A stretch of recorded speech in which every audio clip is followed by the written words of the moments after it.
Hey guys, what's going on? It's Nick and welcome back to another Elestrals video. Once again, I do apologize that there might be an echo because, again, just have to record it in a different spot. But the face cam is back on. My laptop's face cam was not working. I got it fixed, so now face cam, for some videos at the very least, will be back. I won't say every single video, but a lot of videos it will be back. And it's about time we get into another Elestrals deck profile.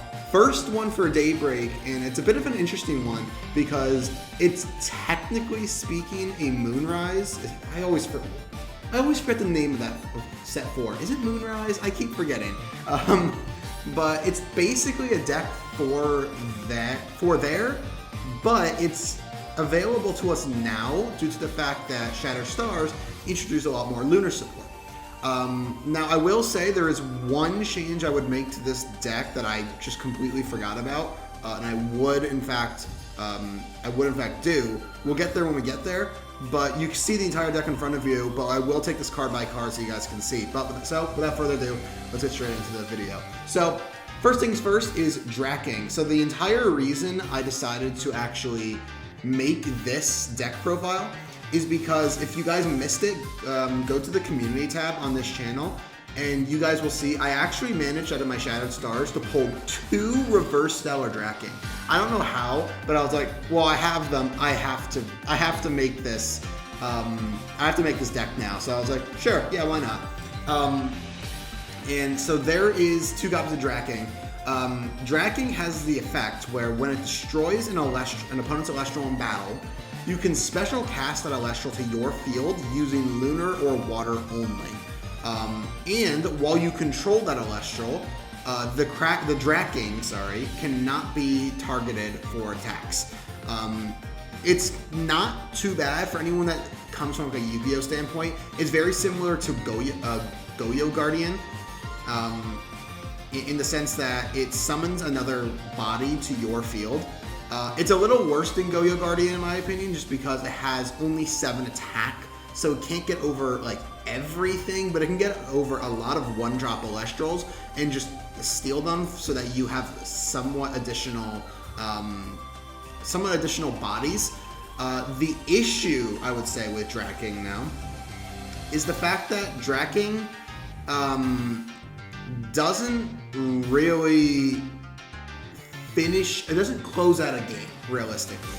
That is a big issue with the card. It doesn't really close out games as much as you might want it to. It's still a fantastic card that you can relatively easily get into, and it has a little bit of battle protection. So it's not like the worst thing in the world. It can stick onto your field. But as of right now, I feel like the effect is not super amazing. It's very easy to out. And once we get out of the deck profile, I will actually tell you guys a little bit of a story. I've actually clashed with this deck once so far, and something happened in there that I want to let you guys know. Next up we have Drakkid. I'm not too keen on Drakkid. It has a lot of potential, but it certainly needs a little bit more. Drakkid has an effect that allows you to target an Elestral, a 1-spirit Elestral on the field, and you swap the base attack of the Elestral you targeted and the Drakkid. So for example, let's say you attack, let's say your opponent controls a Viscerus, and you control Drakkid. You can activate Drakkid's effect, targeting the Viscerus. Your Drakkid will have 4 attacks, while their opponent's Viscerus their base attack will go down to 2. So they will only have 3 attack, assuming they only have 1 Viscerus. The issue with Drakkid is that a lot of the times it doesn't really close out a game. It's not too bad, especially since let me actually double check. Is it a permanent thing? I've forgotten. I thought it was permanent until the end phase, so it's not permanent. Okay, but at the end of the day, it's still like not a bad card by any means. It's something you need to play for the deck because it does require. It's a rock and a hard place target, so it does require that. So it is very, very important for the deck. I feel like the effect could be a little bit better. It's not terrible, though, I would say. The one thing that actually I think would make this card a little bit better is if it had 1 attack, because if you're just able to give your opponent's Elestral 1 base attack, that honestly is not that bad. but it is what it is. 2 attack is still very low, which is good for this card. Next up, we're playing 3 copies of Eddy. I mean, it's Eddy, obviously. It's something that you would expect. It's a rock and hard place target. It's Eddy. It's just a good card overall. And then 2 copies of Kurabyss because Eddy goes into Kurabyss with the rock and hard place. Kurabyss allows you, for anyone who does not remember, disenchant 2 water from your field to target and destroy a card. And if that card was destroyed, in that way, you heal spirits up to the number of spirits that were enchanting that card. Overall, not that bad. This is part of where the issues arise. This is my very first draft, I guess, with the deck, and I forgot to change something about it after my first clash. So currently, I'm still running this. I'm not playing Poseidon, which is a card that I think is very important for Kurabyss, because if you don't have a card like Poseidon, if you don't have any Nexus Bank or anything like that, the Kurabyss basically is useless. That effect doesn't do anything. It's just a 9 body. So I do think Poseidon is the correct card. Maybe even running Atlantis wouldn't be that bad because the Drakking is also a water, so it would go up to an 8 attacker, where the Kurabyss go up to an 11 attacker. So maybe Atlantis is also a card that you should be running in this. But I think for now, Atlantis is the card you should run. And I'll let you guys know what card I would drop when we get there. Next up, we have 3 copies of Spectaris. We're already running some Lunar, so we might as well just run Spectaris because it's Spectaris. It's a really nice card. 3 copies of Foamy. Foamy's also very, very powerful because Foamy can get an Eddy out from deck, which is very, very powerful. And then 3 copies of Astrabbit. I played this because I didn't really have an additional card to play. I think Astrabbit, though, is the card that I would drop for Poseidon. I would drop 3 Astrabbit for 3 Poseidon. Maybe 2 Poseidon and 1 Atlantis is what I would do.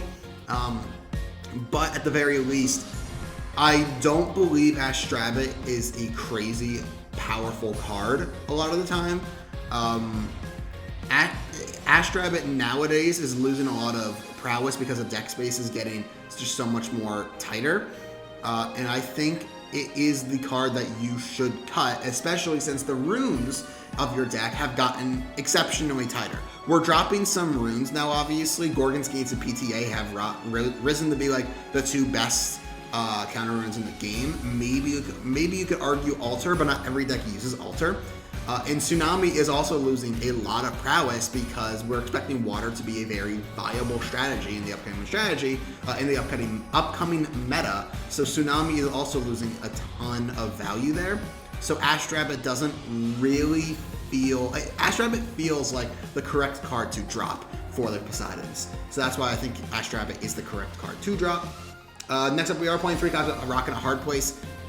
Maybe you could drop some removal as well, I will say, because Rock and a Hard Place, obviously, you need 3 copies of this for your deck. It's just something that you need.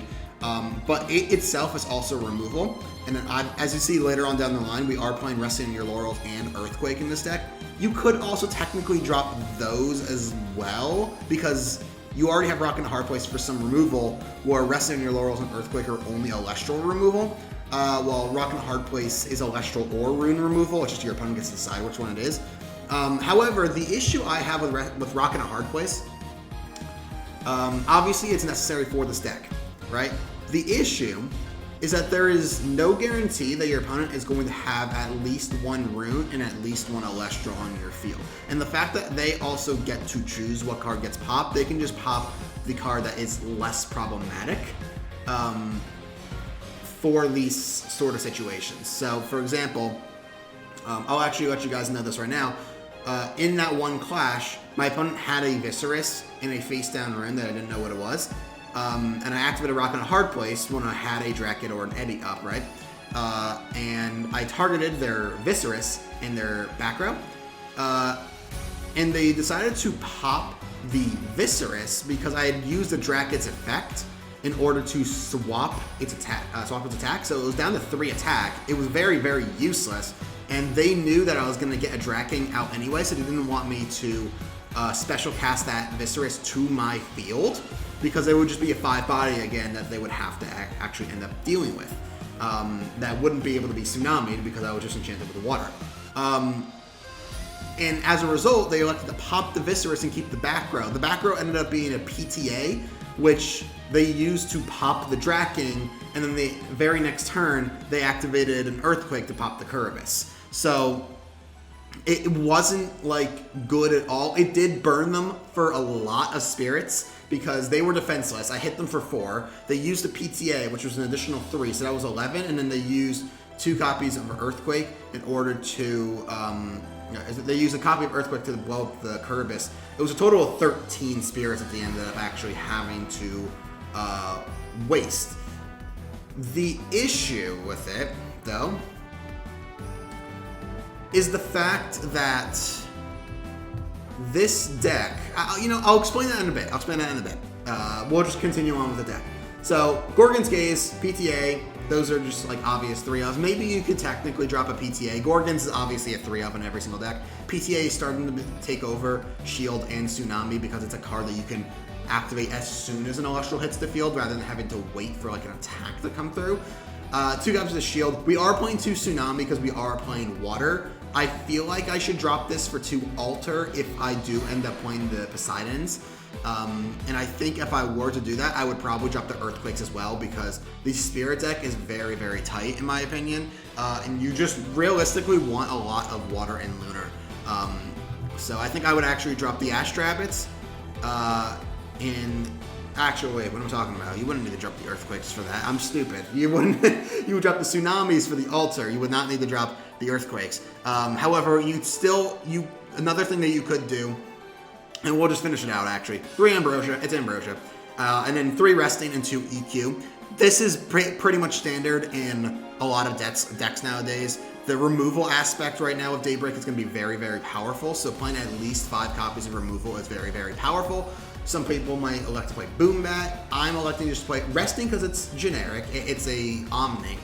And EQ because it's a rune form of Boombat that doesn't use your normal cast. I think it's just overall a little bit better. The only reason I'm playing 3 Resting and 2 EQ, again, the Spirit deck is incredibly tight, so I wanted additional Water and Lunar, so I had to cut an Earthquake so I could also cut 2 Terratless from the Spirit deck. However, this is totally fine. This deck works, it functions as a deck. There are some issues with it. So as I was sort of alluding to, the deck is very susceptible to removal. If you are able to get a Drakking and a Kurabyss out on your field in the same chain. For example, that's what happened to me. I had a Drakkid and an Eddy out, and then activated a Rock in a Hard Place, and I got the Drakking and the Kurabyss out all on one turn. And then I was able to hit them for 4 direct, but once again, they used the PTA to blow up the Drakking. And I may have misspoke. I did misspeak. It was not 13. I miscalculated. It was Rock in a Hard Place allowed me to pop their Viscerus. I summoned both Drakking and Kurabyss out. They activated PTA, that's 1. I hit for 5. I hit for 4, so that's now 5 spirits that they've wasted. Not wasted, but gotten rid of. They activated the second effect of PTA during the end phase to blow up my Drakking, so that's 7. And then they used an Earthquake to pop the Kurabyss, which ended up being a total of 9. So for 9 spirits, they just blew up my field. And the thing is, that was enough for them to win the game because they had a lot of they had a comeback plan. They had a way to bounce back, whereas I did not. So it ended up basically shifting the way that the game's played. It's awesome if you are able to get a Drakkid and an Eddy out on board and cast Rock in a Hard Place, and you get to summon both Drakking and Kurabyss just like that. It really can feel empowering just to do that. However, in practice, it's a very easy board to blow up because obviously if you leave them on nothing, then you're very susceptible to stuff like Resting Your Laurels, Lavalith, Earthquake. You're susceptible to a lot of stuff. And if they blow up your guys, there's almost no way they're going to get them back. So that's like the issue with this deck. It's a fun deck. Certainly, though, not meta viable. It's a very bad deck. I'm going to say that outright. It's a very, very bad deck. However, I did mention some potential changes you can make to this deck. I said you could play Poseidon, you could play Atlantis, you could play Altar. Honestly, those 3 cards might be the better cards to play. I would drop 3 Astrabbit for 3 Poseidon, absolutely. And then I'm also thinking about dropping Tsunami for 2 copies of Altar. Maybe 3 if you are willing to cut an additional PTA or an additional Shield. And then I would also cut 2 copies of Earthquake for 2 copies of Atlantis. It doesn't really feel good to play Atlantis with no Searcher, but honestly, I don't really think you need Atlantis. It's just a nice card to hit because it makes your Eddy a 5 attacker, it makes Kurabyss an 11 attacker, it makes Drakking an 8 attacker, which can come up. That 8 attack can definitely come up. Again, I haven't tested with that, but it's a very, very nice card that can come up in very like niche scenarios a lot of times. So those are like the potential changes I would make to this main deck. Again, I'll say it again, drop 3 Ash Rabbit for 3 Poseidon, drop 2 Tsunami for 2 Alter, and drop 2 Earthquake for 2 Atlantis. And then that would obviously change the Spirit deck, so just change your Spirit deck accordingly. However, with this version of the deck, let's talk about the Spirit deck. We are running 10 Leviathan, 6 Owloon, 2 Zaptor, 2 Tyrantalus. I don't have a side deck because I didn't feel like making a side deck for this deck. I have side decks for a lot of other decks, but this one not so much. And this is what I'm talking about with the Spirit deck being very, very tight. You already are having to play a ton of Water and Lunar because of all the Water and Lunar cards that you're playing. Rock and Hard Place requires a Water and a Lunar. Drakkid requires a Water and a Lunar. Kurabyss requires 2 Water. Spectres, Foamy. You even are playing Tsunamis in those niche scenarios. So you're playing a ton of Water.